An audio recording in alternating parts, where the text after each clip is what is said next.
মাছ মাংস না খেয়ে একবার এই রান্নাটা খেয়ে দেখুন, গ্যারান্টি দিয়ে বলছি আফসোস করতে হবে না। কাল যে ছাতুগুলো এনেছিলাম আজ মা তা রান্না করবে। এগুলো জঙ্গল থেকে আনা ছাতু, তাই আগে এগুলোকে ভালো করে ধুতে হবে। আমি এনেছিলাম ৩০ টাকার মাত্র ১০০ ছাতু। চলুন রান্নার প্রসেসটা তাহলে দেখে নিই। মা এখন ভালো করে ছাতুগুলো ছাড়িয়ে নিচ্ছে।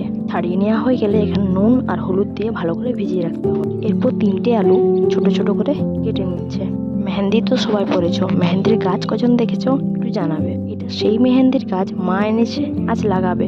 আমার এই চ্যানেলটি নতুন, তাই সাবস্ক্রাইব করে একটু সাপোর্ট করুন। মশলার জন্য নিয়ে নেব আদা, রসুন, জিরে আর পেঁয়াজ।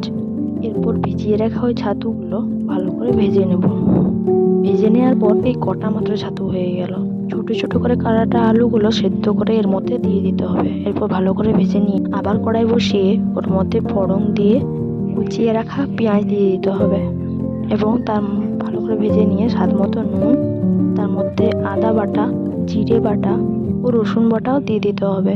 এরপর হলুদ দিয়ে নিয়ে ভালো করে মশলা কষাতে হবে।